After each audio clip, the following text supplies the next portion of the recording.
Continuing on with our Confucianism unit here. Who needs Confucianism discussion sheet 1?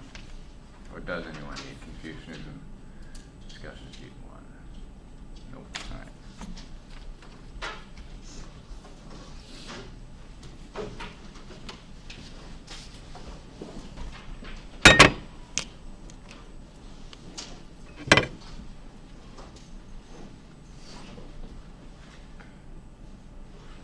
So we left off talking about Confucius's zeal, which, however, was not any form of fanaticism. He gave us this happy medium between fanaticism and lukewarmness. I believe you already have enough down on your sheet for that third question down there, but it's worth pointing out again just how important that golden mean is. We see so much of the extremes there of fanaticism or of lukewarmness that Confucius gives us a good reminder of the proper degree of zeal that stands between those two. You know, if someone just says something like, whatever floats your boat, religion's a personal matter, it's all different paths of the same mountain, it's just kind of hard to take someone like that. It's hard to believe that someone who would say things like that really believes his own religion at all. Because whatever religion we're talking about here, they all make pretty amazing claims, pretty astounding claims about our destiny and our lives.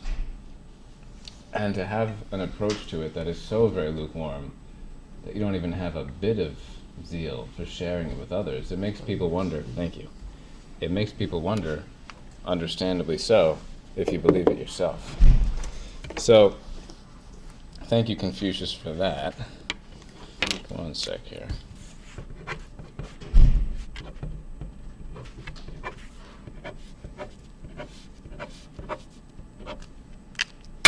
Okay. All right, but let's move on then. There was nothing otherworldly about Confucius, is the next thing our textbook points out. He loved to be with people, to dine out, to join in the chorus of a good song, and to drink, though not in excess. So, Confucianism is not one of those religions that condemns alcohol categorically, but as with all religions that allow alcohol, it does condemn drunkenness. That must always be in moderation. He was not, in other words, an ascetic. An ascetic, A-S-C-E-T-I-C, sometimes confused with the word aesthetic because it sounds so similar when pronounced, yes? For some things, they don't use wine. Yes. And I just don't know why. Neither do I. Some churches don't allow to use the wine. Oh, you're talking about Christian churches. Yeah, they just use grape juice instead. Yeah, some, Christianity in general is fine with alcohol, but there are some individual denominations that are very against it, like some Southern Baptists have a very strong stand against it, and they'll only use grape juice instead of wine at their services. But yeah, the vast majority of Christian denominations are fine with wine, alcohol in general, in moderation. No drunkenness, of course. But Confucius, we read about this incredible asceticism that the Buddha went through in his search after enlightenment. Although, remember, even the Buddha, after that asceticism, preached a middle way between the extremes there, because he did not see extreme asceticism as by itself giving enlightenment. But we have Confucius, the Buddha, I almost call him the Confucius. We don't call him the Confucius, just Confucius. He did not preach asceticism at all. He certainly preached the need to be moderate, the need to have your passions and your desires governed by reason, as every religion will insist upon. But he's not saying you have to go out into the desert for all this time and fast and radically abstain from pleasures of other sorts. You can fully, comfortably, you can fully morally safely enjoy these things so long as you do so in moderation. He cut scandalously across class lines and never slighted his poorer students, even when they could pay him nothing. So this is a very common theme So if something is scandalous, what does that even mean, first of all? It offends people. Something that's referred to as scandalous is usually offensive in some regard. And the great religious leaders, ironically, tend to be scandalous, not in a serious way. I mean, the great religious leaders insist upon good morals more than anyone. But they are, quote, scandalous in the superficial things, the human traditions that people get so attached to and confuse with the divine law itself. With Confucius, that was certainly the case, having no partiality towards the richer versus the poorer. That itself would have been a scandal of sorts. Recall from the very beginning of this course, we talked about Gandhi being calling the very lowest of the Hindu caste system God's chosen ones, God's beloved. So that would be another example of this scandal. Certainly in the ministry of Jesus, where we see him, quote, scandalously reaching out to whom? Lepers, especially, they were unclean. He would reach out to them. Sinners, not that he wanted them to keep sinning, but he would gladly reach out to them and talk with them and dine with them and so on and so forth. So this theme of scandalizing the superficial traditions while deeply revering the true divine law is a common theme in the great religious leaders. Power and wealth could have been his for the asking if he had been willing to compromise with those in authority. He preferred instead his integrity. He never regretted the choice. With coarse food to eat, water to drink, and my bended arm for a pillow, I still have joy in the midst of these things. Riches and honors acquired by unrighteousness mean no more to me than the floating clouds. There's a quote from Confucius. So this is also such a common theme, not only in the great religious leaders, but in those we bother remembering at all. It's funny, I was just talking in my existentialism class yesterday about the paradox where the more rich and powerful and famous you get, the less you hear what? The truth. Why? Those who are around you all what? Yeah, they're faking, they're fakers. They want what are they hoping by just being around? I mean you in general, not any of us specifically, obviously. They acquire something. Yeah, they're hoping to get a piece of your power, of your money, whatever. So this is this paradox that we see throughout history and society. The richer someone gets, the more powerful they get, the more famous they get, the less they hear the truth. Because those who surround them, even if it's not that they specifically, so they might want something from that person, and if you really want something from someone, if you want to manipulate them to get that something, you're not going to tell them the hard truths. You're going to flatter them. If you start realizing that someone's flattering you, have your guard up, because that means they're getting ready to manipulate you. Confucius, however, was the exception to this rule, where the rich and the powerful and the famous tend to not hear the truth they need to hear. Most people around them want something from them or are afraid of them. So if it's not that they want something out of them, it's that they're too afraid of them to tell the truth. So it's this horrible paradox of power. But thankfully, although most people lack the courage to do this, Confucius did not. And we always have people like Confucius out there, willing to speak the hard truth to those who need to hear them, even though they know it will not be in their own best interest. Because it's almost never in your own best interest. Sorry, I should say it's almost never in your own selfish interest to tell someone the truth that they need to hear. Because they're not going to like it. And you might lose some friends over it. And you might not get something that you were hoping to get out of a situation. But it is in the hearer's best interest. It is good for that person. So the only way that this will ever actually happen, the only way that people who need to hear the truth will ever actually hear it, is if there's enough people out there willing to speak it, even though it's not going to help them out personally, even though it's not in their selfish interest. So Confucius gives us a great role model in that regard. He could have easily Look, remember, this is his own personal goal. He direly wanted to be in a position high enough in government to be able to implement his policies. It wasn't just like that would have been a nice thing for him to have. This was the goal of his life. This was what he thought was the goal of his life.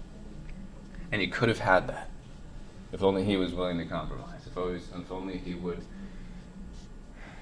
hold back from speaking the truth and advocating for what is good. But he never did so, because it's not worth it. Sure, he could have gotten into one of those positions, but then we wouldn't remember him, because he would have just been another compromiser.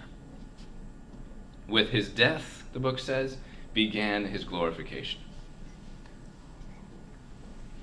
With his death began his glorification. You know, this is also so often the case.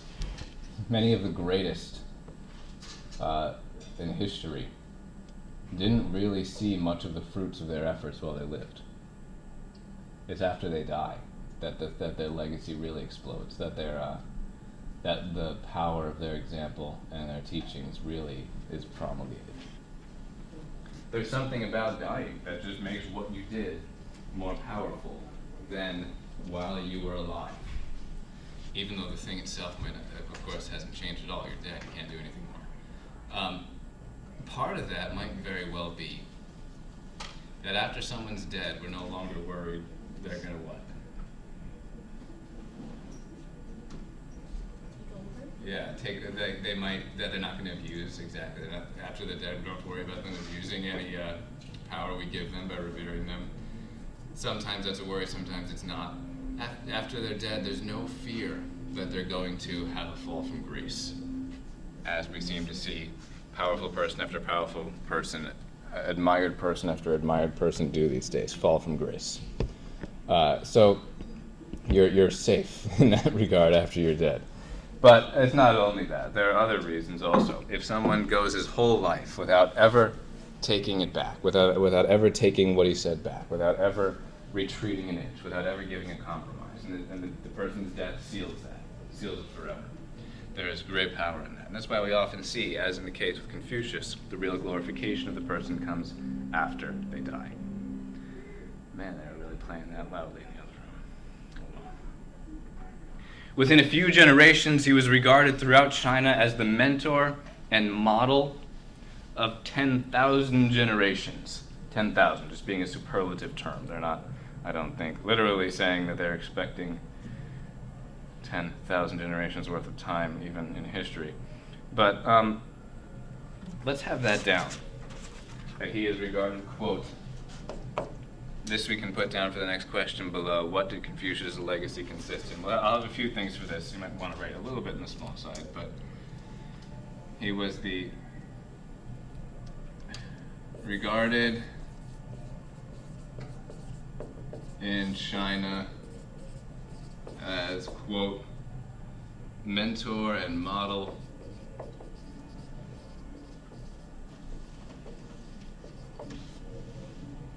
of 10,000 generations.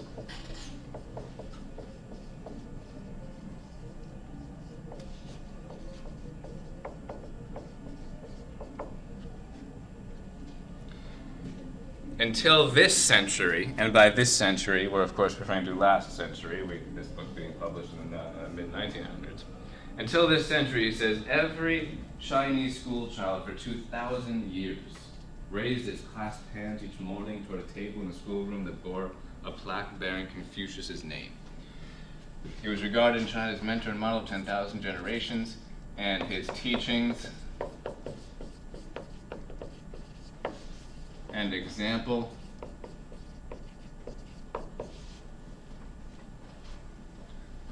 formed the education of all Chinese children, school children, up to the 1900s. When suddenly his teachings didn't jive well enough with communism and he was banished. A tragedy.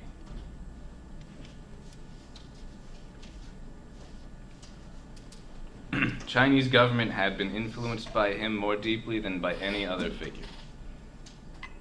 He says here, until the communist takeover, observers were still regarding Confucianism as the greatest single intellectual force in China. All sorts of ideologies and movements and teachers, but for over 2,000 years, well over 2,000 years, Confucianism is by far the single greatest intellectual force in China, which is like almost a quarter of the world right there. I don't have the exact numbers off the top of my head, but it's a huge chunk of the world, just that one country.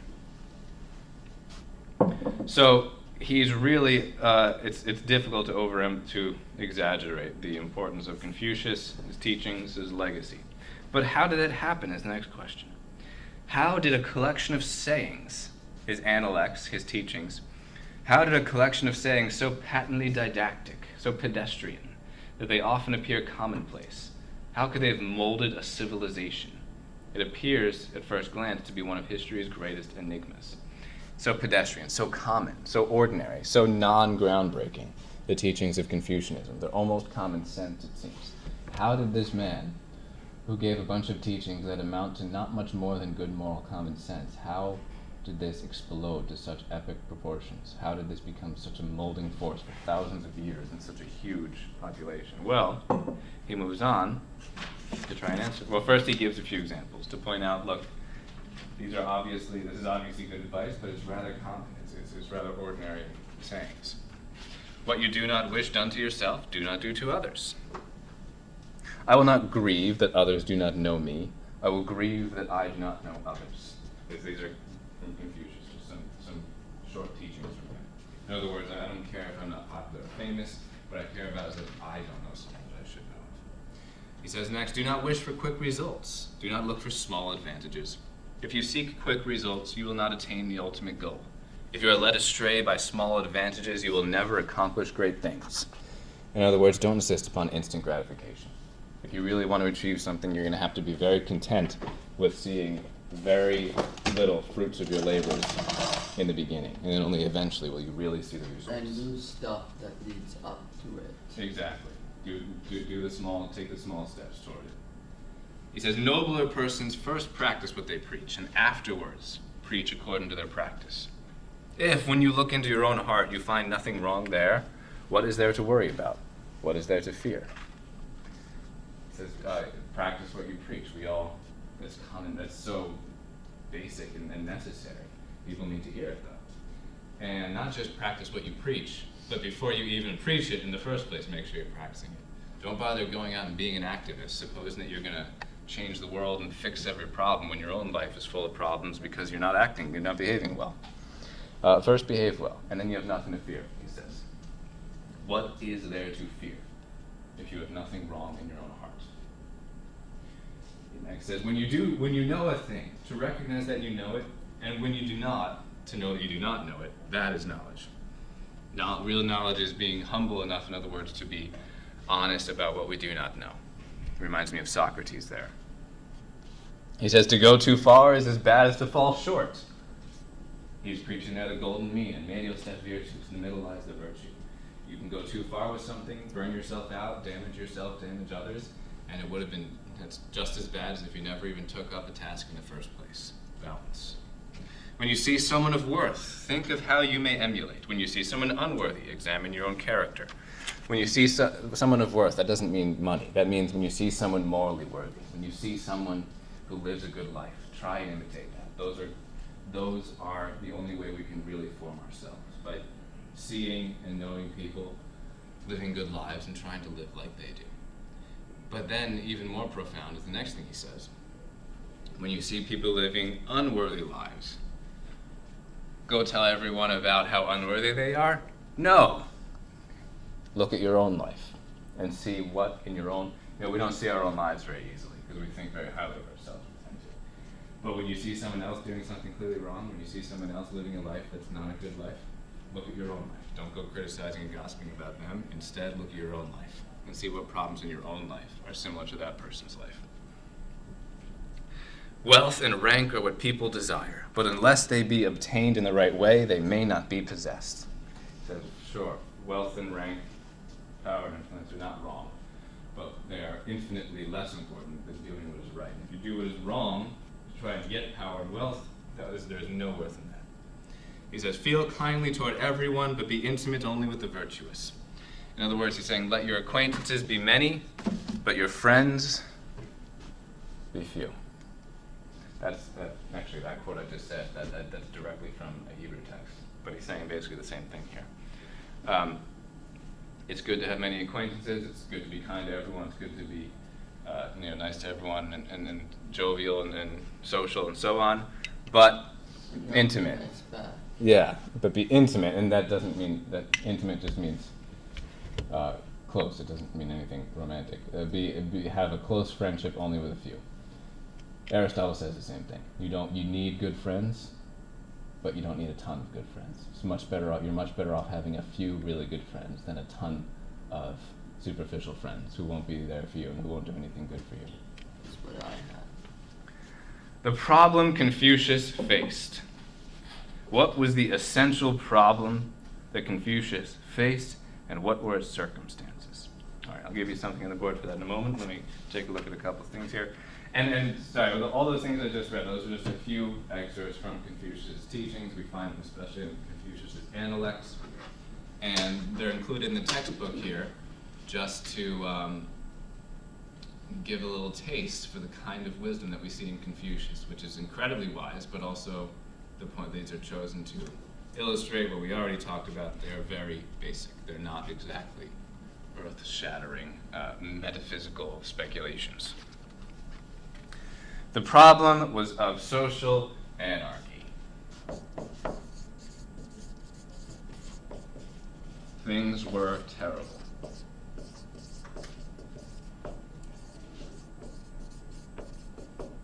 And the question here was, how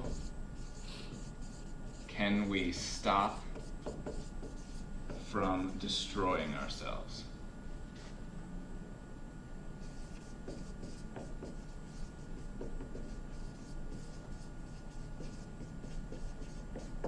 How can we stop from destroying? How can we not destroy ourselves? I'm sorry, that doesn't make sense. How can we keep from destroying ourselves?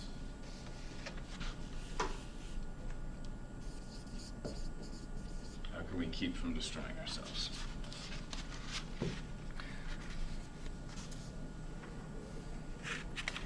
Confucius, had the ancients in mind, but in his own day, around 500 BC, around when he was born, it was very ugly. Rival baronies were left to their own devices, creating a precise parallel condition in Palestine in the period of the Judges. In those days, there was no king in Israel. Every man did what was right in his own eyes. In other words, each person did whatever he wanted, and it led to a horrible situation. There was great chivalry of sorts before Confucius's day. In the time long before Confucius, there had been a code of chivalry that was maintaining some modicum of order and honor in society. It says here, as in the Homeric age, Homeric meaning ancient Greece, well before Socrates, the time of the Iliad and the Odyssey. As in the Homeric age, warriors of opposing armies, recognizing each other, would exchange haughty compliments from their chariots, drink together, and even trade weapons before battle. Sounds kind of weird, but there was this code, and it was superior to this honoring this code. I didn't call it chivalry then, that would be the medieval code.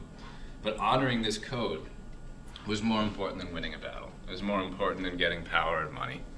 And because of that, it was able to check the flood of atrocities. It wasn't pretty always, but it was able to keep the worst atrocities at bay.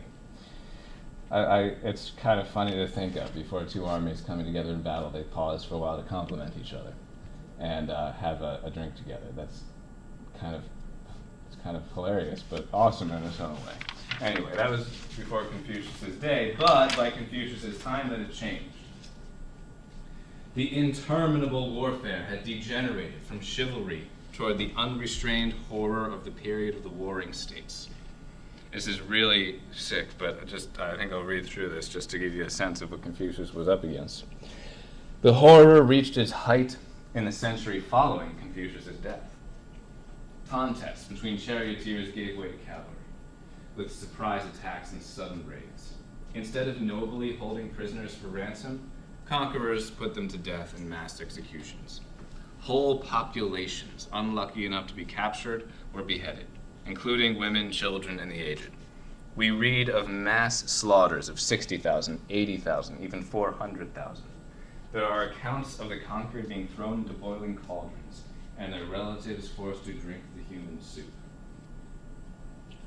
Pretty horrendous to even think of. But those were the things that were commonplace in China in the day of Confucius. How? So naturally, the question that arises in his mind is this. The same question we have to ask ourselves today. How can we keep from destroying ourselves? How can we prevent our destruction? Social cohesion had deteriorated. The answers to this question, they differed, but the question was always the same. With the invention and proliferation of weapons of ever-increasing destructiveness, it is a question that in the 20th century has come to haunt the entire world. So this question is, I particularly love this unit because the central question that Confucius was facing is the central question we're facing today. How can we keep from destroying ourselves? Keep a good thought in your mind. Sure. You say it over and over. There's a good start. Guess we've got to decide what thought it'll be. So there's going to be a lot going into the solution to this question. That's Confucius' whole life here. Yes, we've already talked about how he's a teacher and a tutor, and he wanted to get into government to implement his teachings. But behind all that was this question. Behind all of those things he was dealing with, this question of how can we keep from destroying ourselves? How can we address this issue of social anarchy? And let me just give you a couple more things on the circumstances here. The problem of social anarchy, we can also have down that there were regular mass slaughters, constant warfare,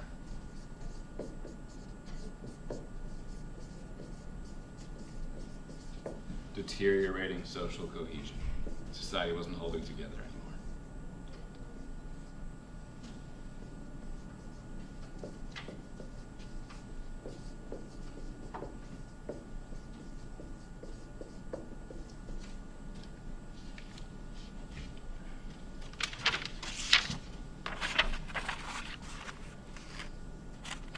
All right, let me hand out the next discussion sheet.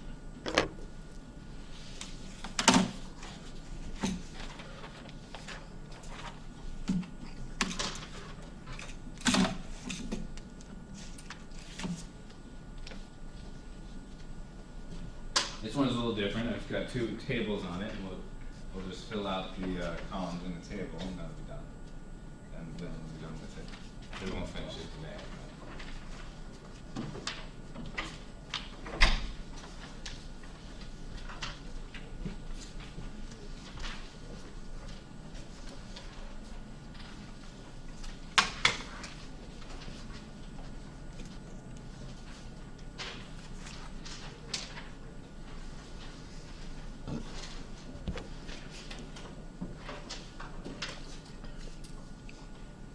There's an interesting aside in the book here about how instinct is not enough for man. It's enough for most animals, but it's not enough for human beings. With the emergence of the human species, the automatic source of social cohesion disappears. Man has been referred to as the animal without instinct. We have no inbuilt mechanism that can be counted on to keep life intact. How then do we hold anarchy in check? Okay, so obviously we have some instincts. The point is, our instincts are a tiny, minuscule percentage of what we need to actually live our lives, to actually successfully order society. Our instincts give us almost none of that. With the other animals, their instincts tell them everything about how they ought to live. And they always do the same thing. They basically always follow their instincts. it's amazing how predictable animals are. They always do the same kinds of things, thanks to their instincts giving them everything they need to know. They don't plot and plan and strategize, which means they'll never deviate from their standard course of action. We unfortunately we don't take the best care of our environment these days, as we should. But even if we got worse and worse and worse, which we shouldn't, I'm not advocating for this. I'm just saying, even if this happened, we really don't ever have to worry about polar bears declaring war on us. They won't. They will never declare war on us, no matter how many of their icebergs melt. It's not in their nature to do certain things. It's not part of their instincts. I can't help but share kind of a funny example. When I was first talking about this, when I first went through this a few years ago with the class, I had happened to be battling two particular species of insects in my house that were like really problematic. Yellow jackets, which we've all had, I'm sure, experiences with, and box elders. Anyone know what a box elder is? They're harmless. There's tiny little bugs. There's tiny little bugs with a red stripe on their back. They're completely harmless. They try to get into your house in the fall. So my experience with these two species points out this, just I think what Houston Smith is saying here is that they always do what they do, and that's all there is to it. There's no consideration beyond that. Yellow jackets are angry things. They are so angry. Like, they will try to kill you no matter what, even if there's no chance of success. So I had a yellow jacket infestation in my house, and it took me so long to get rid of it. And like, if I found one yellow jacket in the house and tried to kill it, it would try to kill me first. Like, it should have known there's no way it was gonna beat me. Like, it's just one yellow jacket versus me, and I'm obvious it should have run away. But it didn't. They never did. Every time they tried to kill me. That's what they do. They are nest defending creatures no matter what. That's just what they do. Box elders, on the other hand, they're not aggressive at all. They just they try to, if you happen to live near a box elder tree, they're named after their favorite tree, I guess. They'll try to get into your house in the fall so they can just stay in there all winter and then come back out in the spring. So my house, I had tens and tens of thousands of them covering the outside wall of one of my houses. So I must have had a huge box elder tree nearby. And I was desperately trying to stop them from coming in so I didn't have a box elder infestation inside my house. And I'm just standing there with a hose with some sort of bug killer attachment thing, just killing all of them.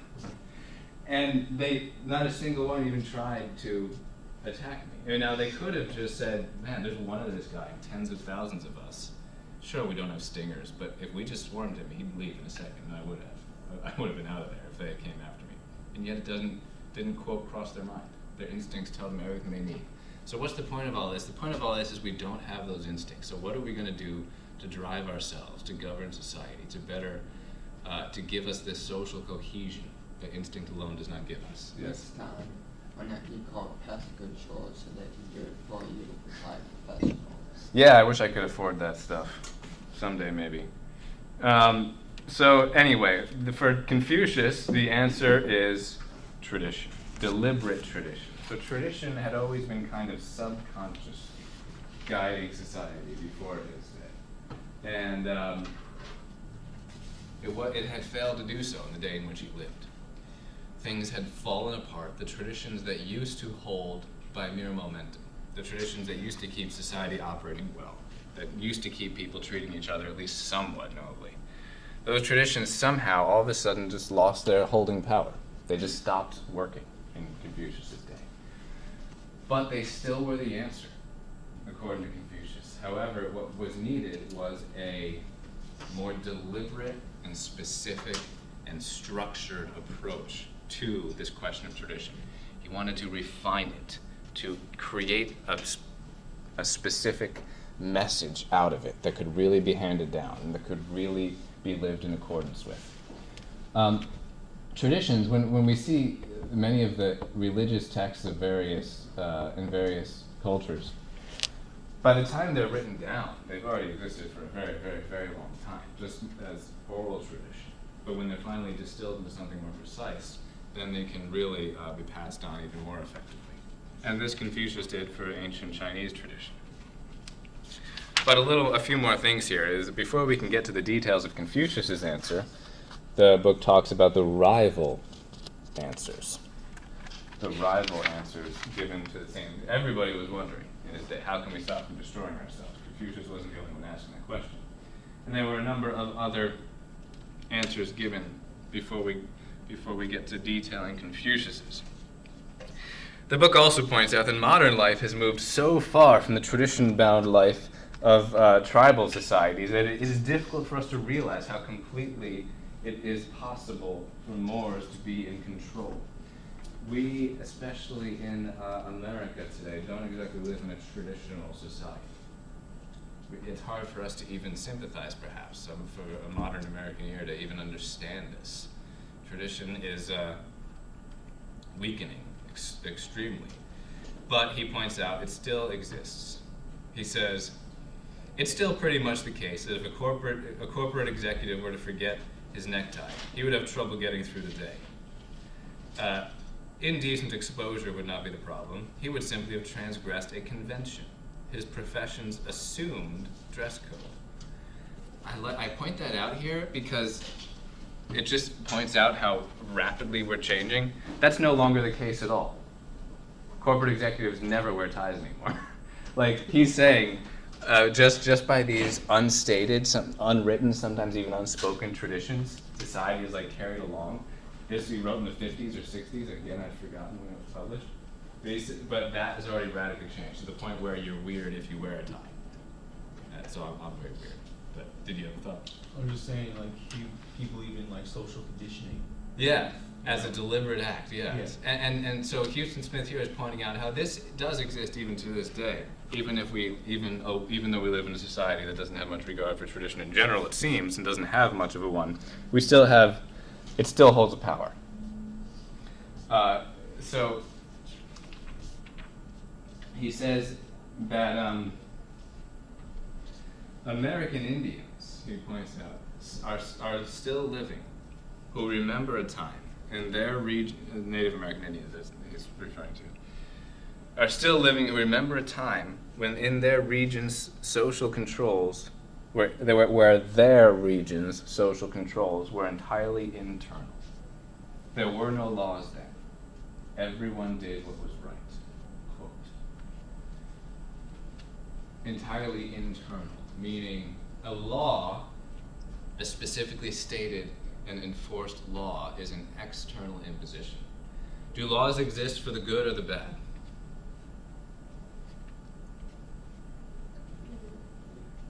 They want to make us good, hopefully. But who, practically speaking, are the laws generally, what's the word I'm looking for? Who winds up butting up against the law? The laws restrain the bad from doing what they would otherwise do.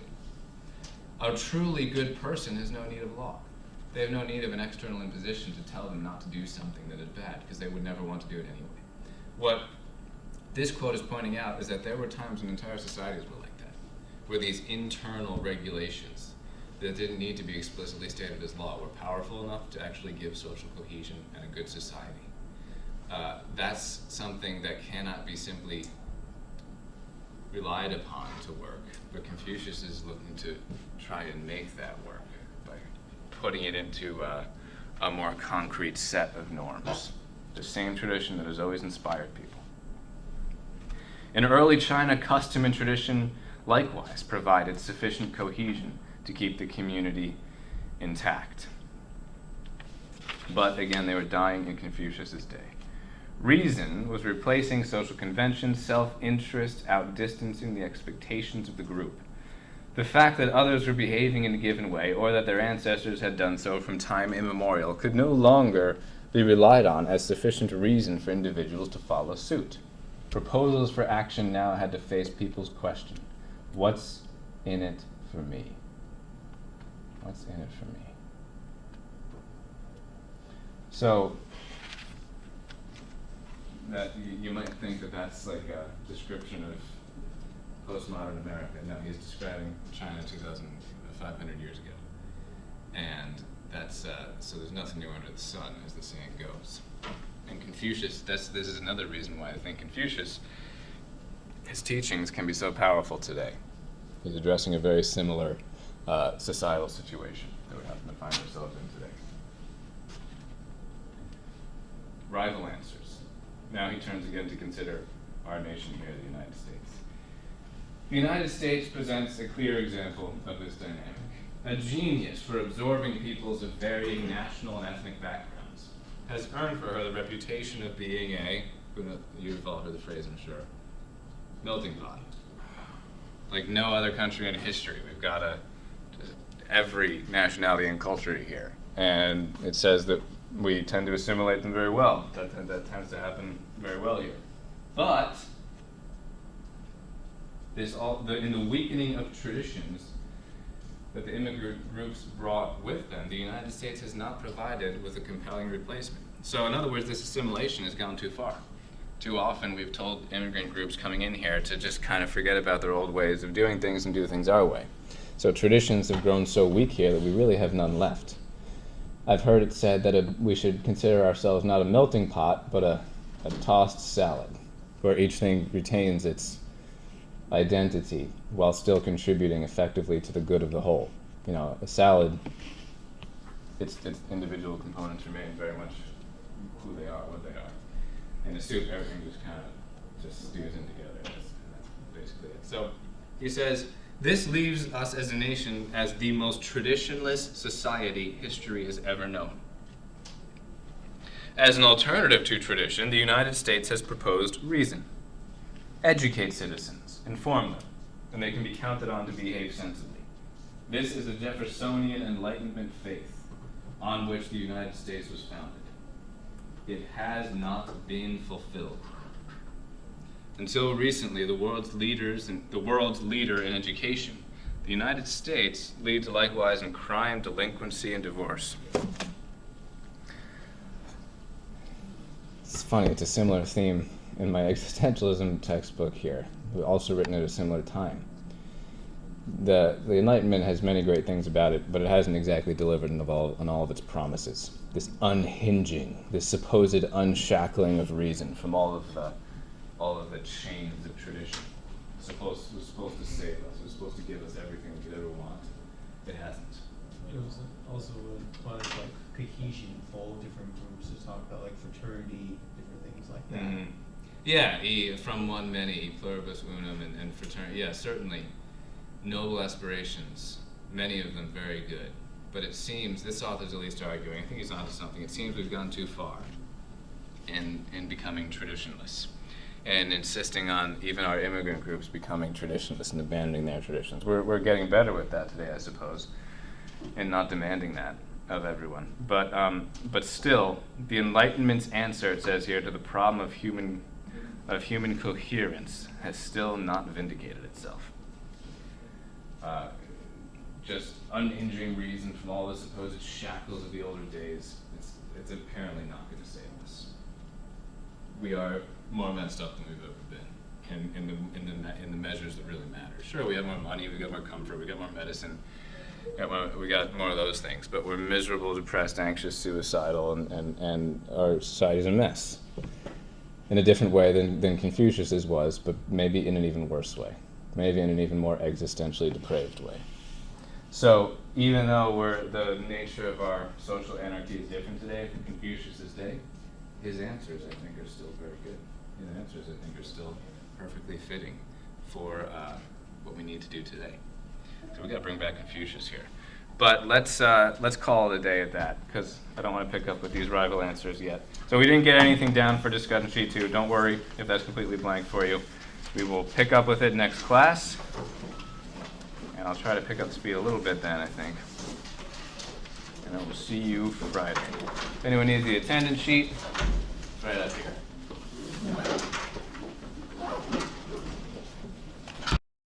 So, We talked about the rival answers last class to this question of social anarchy, the problem of social anarchy, the question of social cohesion, the question of how can we keep from destroying ourselves. We talked about mohism, or idealism that is, contrasted with realism, the strong approach, and you could even call mohism the weak approach, I suppose. But really, it's just maybe a little naive, as Confucius saw it. We talked about the distinction between traditional, modernist, and reactionary. If you want anything more, I don't think you guys need anything more down for that than what we did last class, so I wouldn't worry too much about that. So why don't we just move on here? In times of transition, an effective proposal must meet two conditions. It must be continuous with the past, and at the same time, it must take a clear-eyed account of the developments that render the old answer unworkable. A hermeneutic of continuity. This has sometimes been referred to in theological contexts, where development does not happen or ought not happen artificially. It's supposed to happen organic, which simply means, as the book said there, in continuity with the past. This is contrasted to a hermeneutic of rupture, where change is insisted upon in such a way that makes one day lack continuity with the day before it, which people can't actually handle. And this includes the very most modernist people of the extreme who want everything to change right away. They themselves don't realize how much their own lives depend upon tradition. So we have to be so careful with how we move things forward, but we do have to move things forward in continuity with the past, but also recognizing what it was about the past that makes the details of all of those answers not workable today, because we can't turn back the clock. And Confucius realized that. The tradition that had once guided culture spontaneously and kept things in order and preserved peace and harmony, it no longer did so spontaneously. So we now have to try and make it happen deliberately, intentionally, by design, you could say. Among the Confucians, the study of correct attitudes was a matter of prime importance. Every device of education, formal and informal, womb to tomb, should be turned to seeing that these values are universally internalized. This is how they go about trying to make this a deliberate tradition, as opposed to a spontaneous one that no longer seemed to work. Everything in your life was seen as a way to inculcate these traditions, as a way to turn all of human culture, all of society, into an almost quasi-choreographed dance of sorts, where everything is taken advantage of in order to try and form you into the person that you ought to be, in accordance with these 5 key contents of deliberate tradition, which we're about to go over. Now you can see how a misuse of this approach could be rather scary. And maybe it's because this approach is so well known in China that it is sometimes misused and probably is today. But that's not the idea that Confucius had in mind. The propagandizing and the brainwashing, certainly not. We see this certainly in some dystopian works of fiction that have done a great job portraying what happens when this approach is perverted and used not in accordance with the good. You brainwash someone from youth up, and after enough time with that, it's almost impossible to bring them out of it. It's almost impossible to expose them to the truth and have them realize it because, well, they've been brainwashed. That's the point.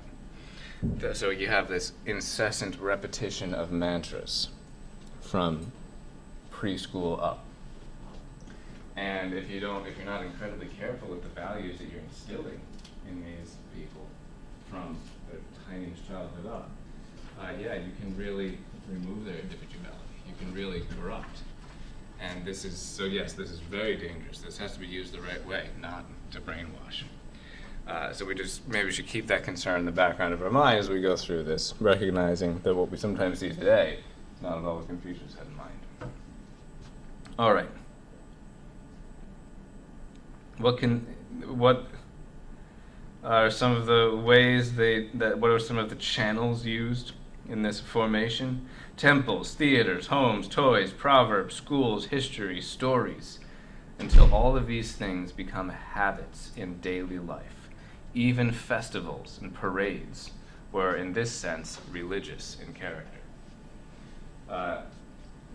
Religious in the Confucian sense here, it's very down to earth and it's not very mystical and abstract, but it's forming you. It's teaching you the good. It's forming you in virtue, so on and so forth. And everything was used to this effect. No opportunity was wasted. No opportunity was wasted to properly form the person. This can prompt members to behave socially even when the law is not looking. So that's the problem with the so-called realist approach. Many strong laws with teeth, strong enforcement, lots of fear, that might keep people seeming to behave well when a threat would, when they're in a specific situation where, first of all, they fear they might what? Get caught. Like, it's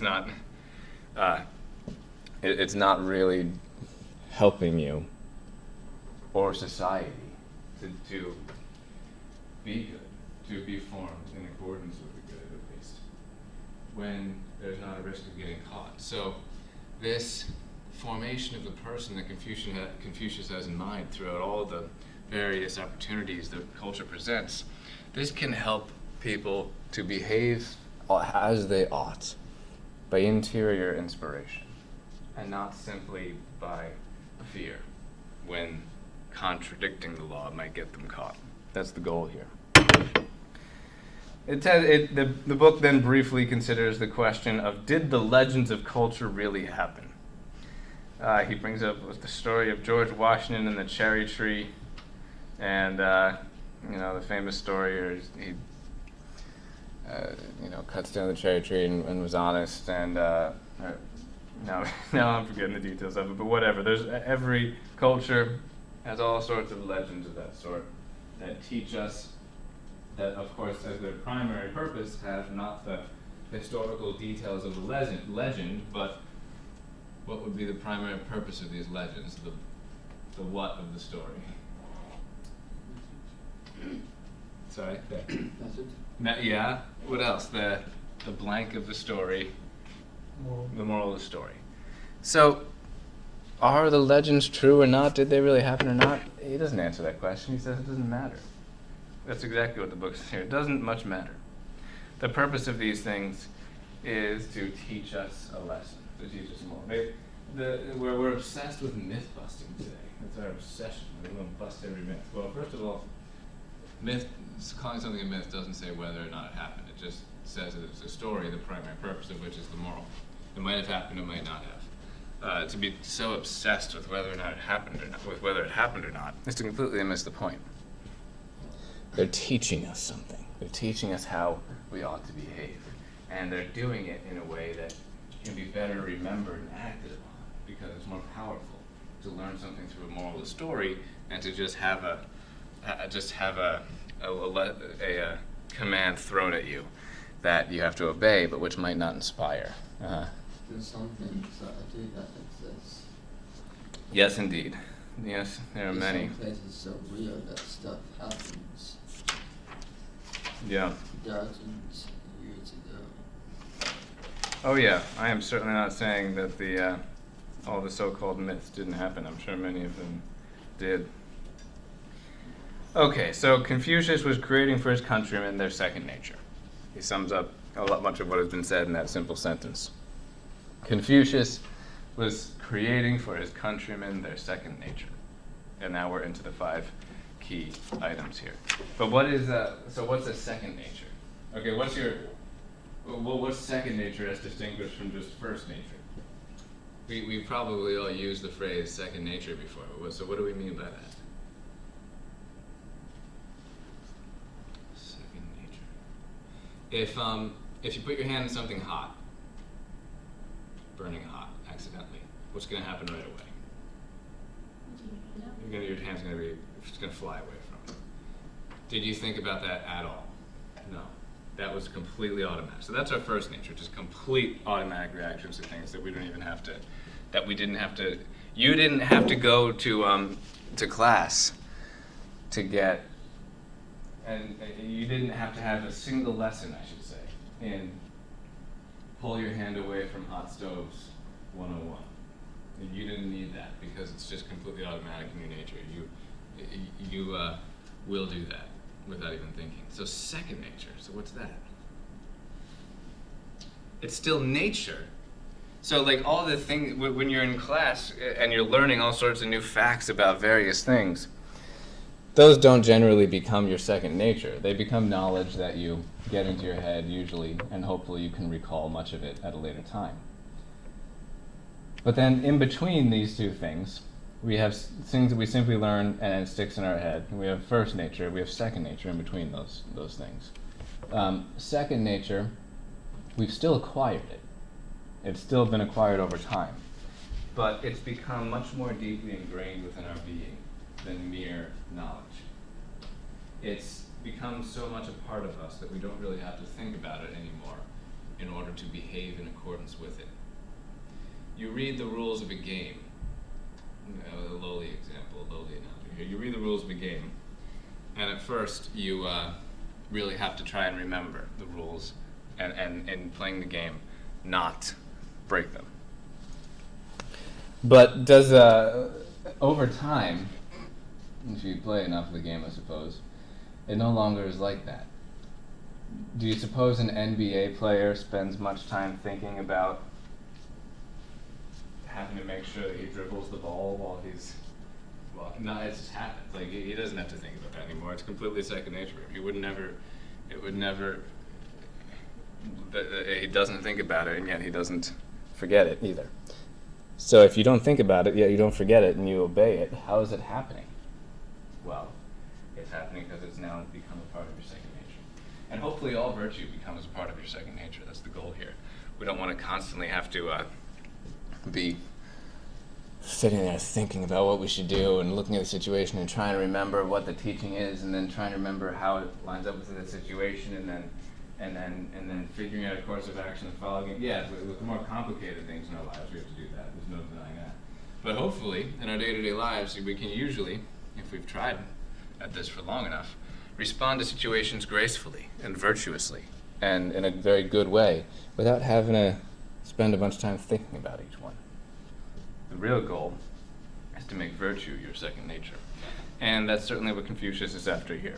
So we have first Zhen, the ideal relationship that should pertain between people. And this is really a type of charity. The greatest virtue, certainly. Charity simply means love. Just the same exact, those are synonyms. But this is getting a little more specific than that. It is transcendental. It is charity as a transcendental perfection. Not, in other words, not just like giving a few bucks to the poor every now and then.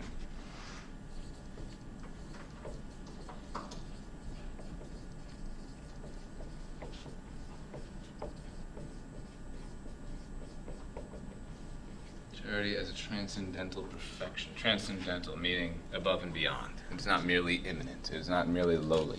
It is above everything. This must be so powerful that it will allow you to sacrifice anything for its sake, including one's very life. Now, to sacrifice one thing for another, of course, implies that the other is a greater thing still. If you sacrifice A for B, that says that B is superior. Now, if everything then is sacrificable for this transcendental perfection of charity, then it certainly follows that charity is the supreme virtue, which would be a clear overlap, certainly with Christianity and with most religions. This also involves an indispensable sense of the dignity of human life, wherever it appears.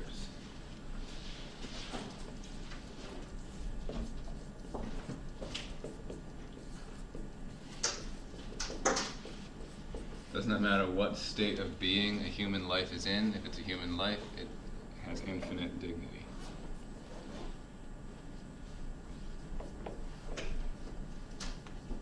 It does not proportion the dignity to the career, the size, the age, the race, anything. It exists by virtue simply of the fact that it is a human life. I suppose I should give the basic synonyms here for charity in case we forget those. Love / benevolence.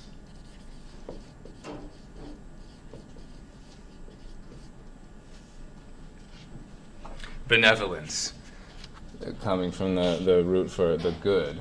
It's just willing the good, but that's exactly what love or charity is, willing the good. So it's not a feeling. So oftentimes it comes along with feelings, and that's great, but it, of course, is not in and of itself a warm, fuzzy feeling. It is a habit of the will, consistently willing the good. Desiring and executing what is good for someone is loving that person. Feelings come and go. They're nice when we have them, when they're good, but they cannot be relied upon. So Confucius is not here trying to build a foundation for this deliberate tradition based on fleeting feelings. And, think about spouses before, exchanging vows. At least if they're using a traditional formulation of the vows, they do not say, I promise to always feel in love with you, do they? What do they promise? Well, it's almost the same thing, but without the word feel, as I promise to love you. But you can't promise to always have a feeling. Therefore, love is not primarily a feeling. It is an act of the will. Because you do always have control of what you say and what you do, in a word, what you will. All right. That's kind of the supreme principle behind all the rest of the four that we're going to bring up. It's more simple, not as much is said about it, precisely because of how supreme it is. Sometimes the greater a thing, the simpler it is. So we have this as a background for everything that follows. Next, Sun Tzu.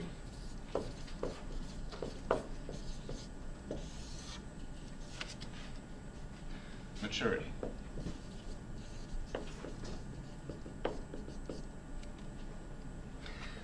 My grandfather had a quote that I love. I don't think he came up with it. Maybe he did. I don't know. I'm sure he just liked quoting it from someone else.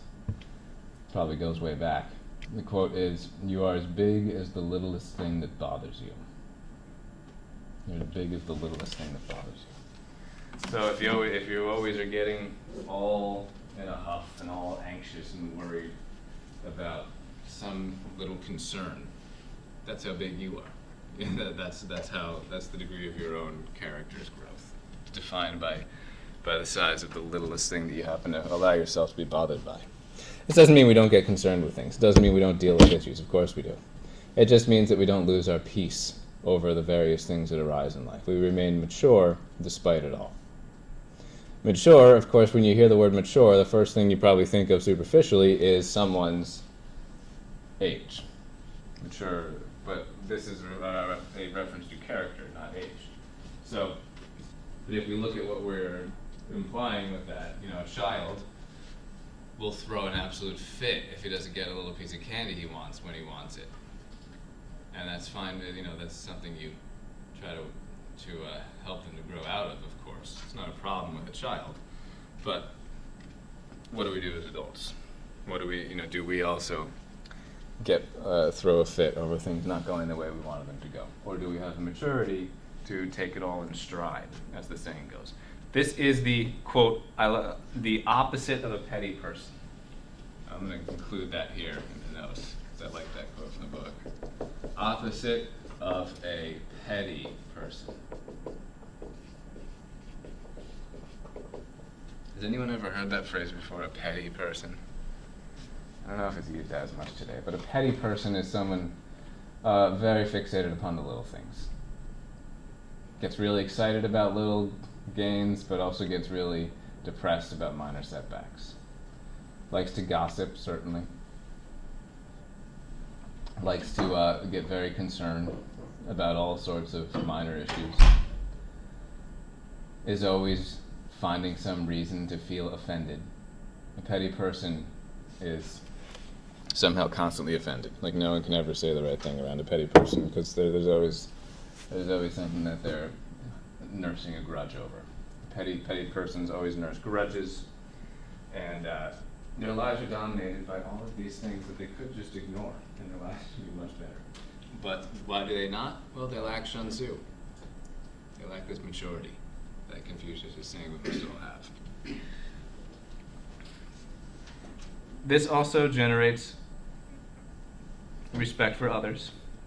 Confucius approaches them wondering not, what can I get from them? Rather, what can I do to accommodate them? A mature person does not approach relationships, and not even just relationships, but just any interaction with another person. You know, the first thing that a petty person thinks of is, what can I get out of this situation? What can I get out of this relationship? How can I benefit from this interaction? One with Sun Tzu says it always has the very opposite thought on his mind. In approaching any relationship or any situation, it's not what can I get out of this? How can this person be useful to me? The question is, what can I do to accommodate this person? How can I be helpful to this person? There's a quote here. With the hostess's adequacy go a pleasant air and good grace, poised, confident, competent. She is a person of perfect, he is describing now someone a female hostess who has this virtue. She is a person of perfect address. Her movements are free of brusqueness and violence. You might think, oh, what's going on here? Suddenly he's talking about seeming superficial things. Well, these virtues permeate everything. The most important dimension of them, think transcendental perfection, remember. We're going to talk about details, even external ones, about how we go about comporting ourselves. But that should never detract from the fact that this is supreme and first. And this is much more fundamental and transcendent than the details of comportment. So Confucius recognizes that. He's not saying the good life consists in following these little etiquette rules. But on the other hand, he's not going to ignore them either. They are important. They do flow from the foundations here. And that's what he's describing here, that some of the details of the actual comportment of someone that has this virtue. Her movements are free of brusqueness and violence. Her expression is open. Her speech free of coarseness and vulgarity. No vulgarity. Or, the gentleman does not talk too much. So he was just describing a female with this virtue. Now he's describing a man with this virtue. The gentleman does not talk too much. He does not boast. He does not push himself forward or in any way display his superiority. I quote here, except perhaps his sports. I don't know. It doesn't say if that's a direct quote from Confucius or not. But Sun Tzu tells you don't display your superior. If you are superior in something, don't make a show of that. Downplay it. Only exception maybe being in sports. You can demolish your opponent in sports, I guess, and that's okay. Holding always to his own standards, however others may forget theirs. He's never at a loss as to how to behave, and he can keep a gracious initiative where others resort to conventions. Schooled to meet any contingency without fret or fear. His head is not turned by success, nor his temper soured by adversity. Great little illustration there of some people who have this Sun Tzu. And yes, it even seeps into how one moves. One is not hastily rushing through things and brusquely going about their daily affairs. You can see a lot of people who lack this. We probably, and we don't have to judge individuals here. We don't tend to see their faces anyway. We probably saw a lot of people lacking Sun Tzu this morning. Where? Yeah, exactly. Coming up on Mill Street, maybe on 378 in their way over to Hudson Valley. You don't see this comportment too often in driving these days. Everyone's always out to get the first. They don't want to let anyone merge in front of them. They're tailgating. They're speeding. It's kind of miserable how most people drive. They don't have Sun Tzu. You go to the South and it's much better. I've done a number of cross-country road trips.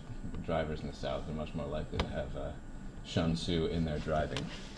But anyway, that's of course not the most important application of Sun Tzu. The much more important application of it is how we approach our relationships.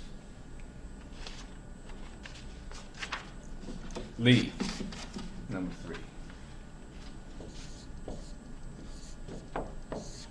This could mean a couple things, so I'm going to go through it all here.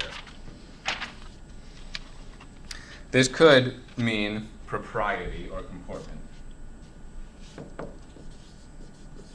A more specific application then of the shansu we talked about earlier there.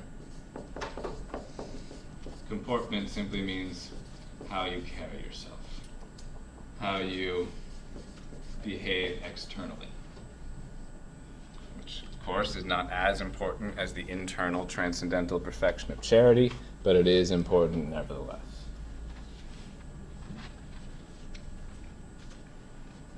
The way that things should be done.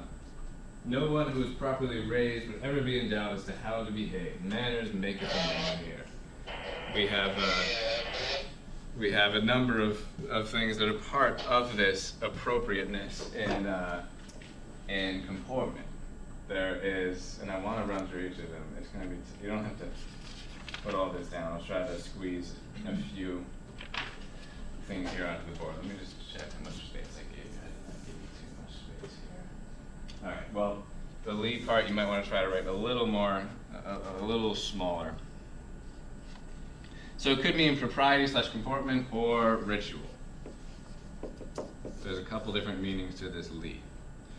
And this covers a wide, just the first part here, just the propriety covers a wide range of things. We've got the rectification of names, the doctrine of the mean, the 5 constant relationships, family, and age. All right, let me see if I can, let me squeeze these in. You don't need stuff down about each, but if we can at least name each of these, that will be good for our notes. Rectification of names.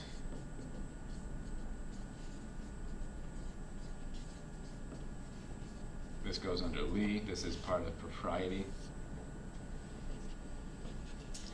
You probably won't be able to fit it as a vertical list. You probably want to do it with commas. Doctrine of the mean.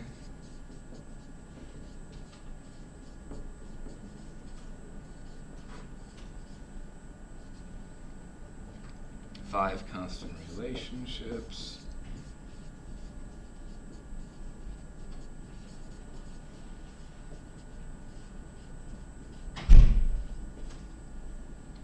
Family.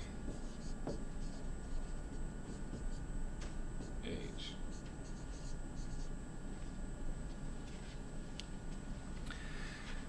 Rectification of names. Confucius taught language is not in accordance with, pointed out that if language is not in accordance with the truth of things, affairs cannot be carried out to success.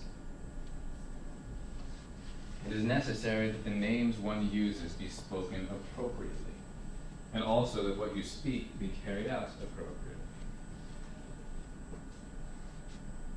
The superior men what the superior men require. Superior, he doesn't mean that in a negative sense here, but just one who's striving after these virtues requires, is that in his words there be nothing incorrect.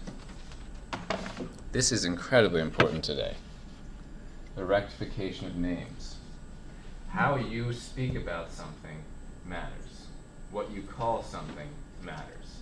Words are not these arbitrary things that we just throw around because they're useful.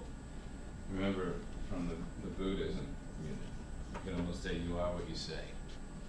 And if we go messing around with words so much, pretending we can call whatever we want, even if it's not honest to the nature of the thing in question, we're going to start believing our own lies, and that's going to mess up our lives. We have to call things what they are. We can't just say that something is other than what it is and pretend that because we've called it something other than what it is, that means anything.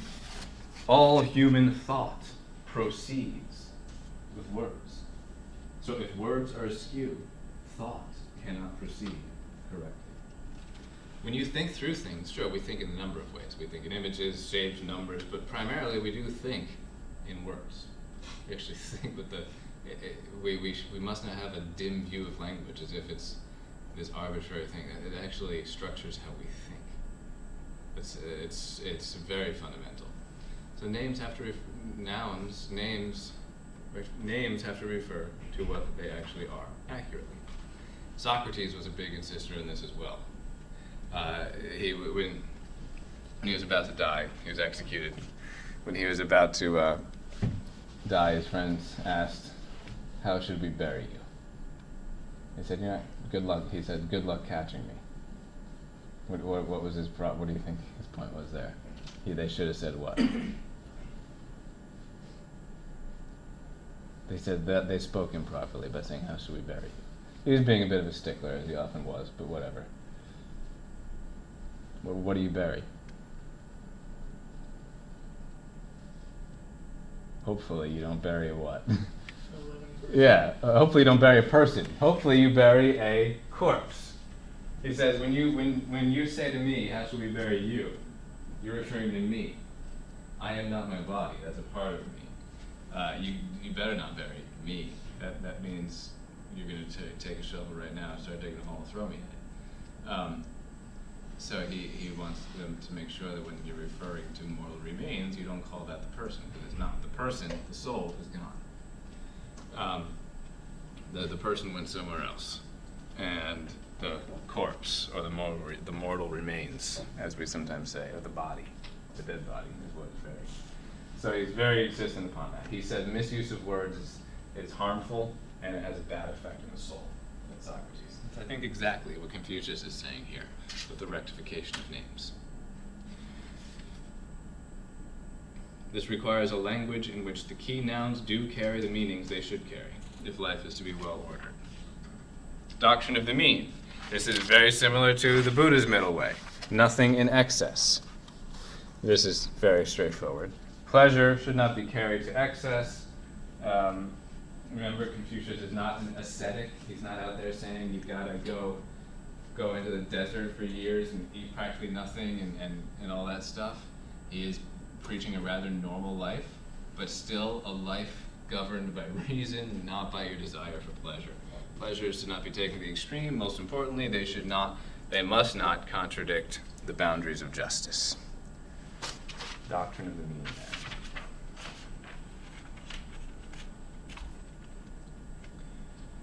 This brings harmony and balance. It encourages compromise. It fosters becoming reserved. It fosters becoming reserved. Wary of excess toward pure values, equally removed from enthusiasm as from indifference. Enthusiasm, and we should be enthusiastic. What it's referring to there is giddiness. This giddiness. It's one thing for a 5-year-old to be giddy, but when you're an adult and you're giddy, that's kind of a pathetic way of behaving. But you also should not be morose and melancholy. This doctrine of the mean also dictates behaviors and comportments. Virtues, too. As we talked about, I made a reference to Aristotle earlier. He talked about virtue as the golden mean, and medial stat virtus. So excesses, even if they might seem good at first, probably aren't, because they're probably going to burn you out, even if they seem to be excesses of a good sort. So find that golden mean, that balance. 5 constant relationships. I would love to put these all down, but I don't think you guys can fit anywhere in there, and I won't test you on it, so instead I'll just say it here. He says there are basically 5 relationships that are the warp and woof of the social life. That is the foundation. The social life of society is dominated by these 5 key relationships, Confucius said. Between parent and child. That's one. The relationship between parent and child. The next one, between husband and wife. The next one, between siblings, elder sibling and junior sibling. Sorry to you twins out there, I guess that's a more confusing situation, but most siblings are, one is older, one's younger. There's a key, that's one of the key relationships, how that sibling relationship is governed. Then also the same thing with friends, the elder friend and younger friend. So as you can see, age is just constant coming into, respect for elders is bigger in Confucianism than anywhere else you'll ever see. There's this constant focus on the dignity that age brings with it. And the dignity that age brings with it permeates every relationship, including those of siblings and those of friends.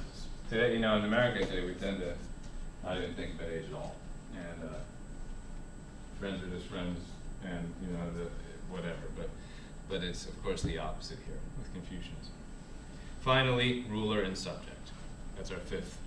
The relationship between the leaders of a nation, state, whatever, and its citizens. Those 5 key relationships, those 5 constant relationships, the dynamics of each cover the vast majority of what really matters in society, how those relationships are dealt with. And the key, of course, is justice, rendering what is due. Each of those relationships that we just listed, each of those 5, is different. Something is very different in each relationship that is due in each of them.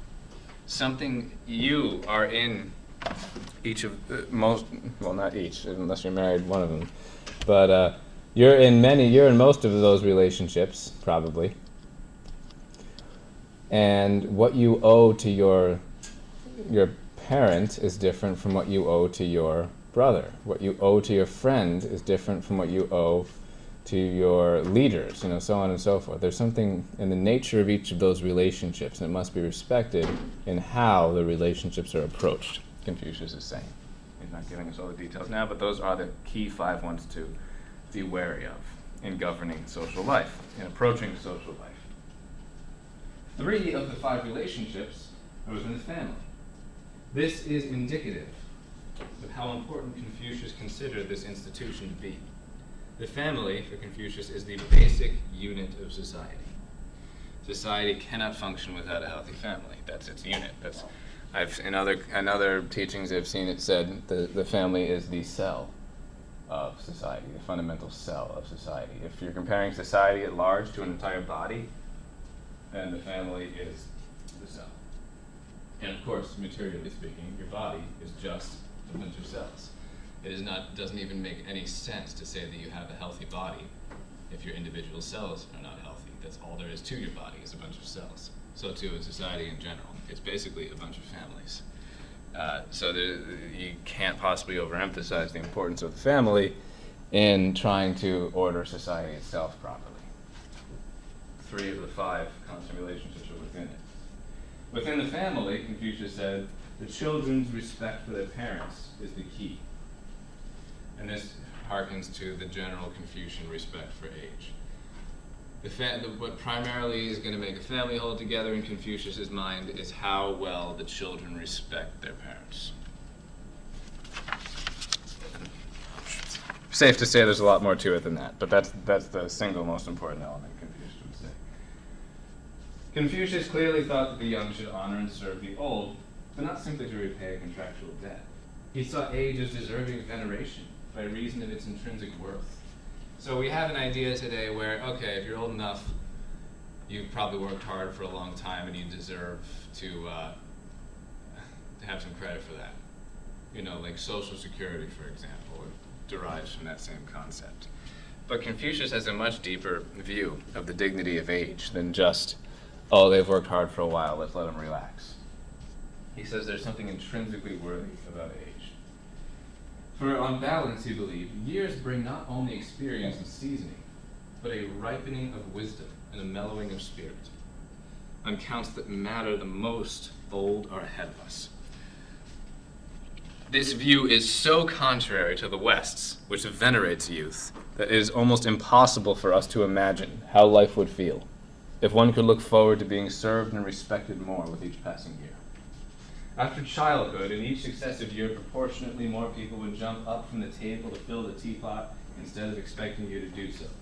And you would be listened to with increasing attention and respect. 3 of the 5 great relations focus on looking up to one's elders. So that's, we're covering these next 2 also as we discuss this. But this is another reason I'm such a big fan of Confucius here. He's telling us what we need to remember in the modern West but have forgotten. That we need to stop being obsessed with youth. We are probably the most youth-obsessed culture that's ever existed. And I don't mean this. This is nothing against youth, people who happen to be in their youth. That's good. The problem is older people being obsessed with pretending they're still young. And don't we all realize that's a problem? There's who knows how many billions of dollars as a society we spend on anti-wrinkle creams so that people appear younger than they are. Confucius wouldn't understand that at all. Why would you want to appear younger than you are, he would say. Age brings wisdom, and that's much greater than any of the passing pleasures of youth. So this respect for age, so key in Confucianism, and I think it has good wisdom for us today. The other meaning, so that's enough for the propriety part of Li. Real quick before we run out of time here, the other part of Li is ritual. Confucianism is not devoid of ritual either. It realizes the grave importance of this on a societal level and on a religious level. It doesn't give the content of religious rites. That would be more mystical than is considered within Confucianism's domain, which is more philosophical, but more ethical. But still, it does not say these things are bad. It's not against these things. It recognizes their importance. This other meaning of Li, ritual, changes right, in the sense of what is right to do, into right. This doesn't make any sense just saying. I need to write it out. You don't need this down, but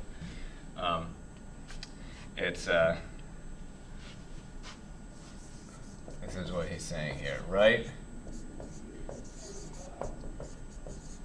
So you probably heard. So a rite is a specific ritual undertaken. So what he's saying is what's right, in other words, what's the morally good thing to do. We can recognize that intellectually, and that's good. But that will become even more powerful theme in our lives. The good, the true, the beautiful, these things will become more powerful themes in our lives if we don't just intellectually recognize them, but if we actually have them as formal rites. And that's what religious ceremonies aim to do for us in part. That's part of Li, and that's certainly important for Confucius. Stylized in a sacred, the individual's entire life becomes stylized in a sacred dance. Social life, too, has been choreographed. Its basic steps have been worked out, leaving little need for improvisation. Life has been choreographed for it. This might seem, doesn't that rob me of my freedom and autonomy and individuality? Well, no. You can still very much flourish as an individual within this choreograph. But the most important parts of life, I wager you'll find much more fulfillment undertaking them in a choreographed way instead of reinventing the wheel, because you're going to find that tradition has a lot of good to say on this. It's all the rage to just make up your own wedding vows these days. But I, for one, would rather use the formula that's been used for thousands of years. It's a very important part of your life. And the more important something is, the better it is for it to be choreographed for us. It doesn't rob you of your individuality. It emboldens it, strengthens it. And that's certainly what Confucius is saying here with Li. Undertake these things in life as if they were a choreographed dance. So we've still got a couple more, but I don't want to try to squeeze them into just a couple minutes, so let's save them for next class. Have an excellent couple days. Keep an eye on email. Who knows what the future is bringing with this semester, but we'll make it work one way or another. Anyway, there's the attendance sheet. Just sign that if you need it before you go. What's that? I feel something's coming. Yeah.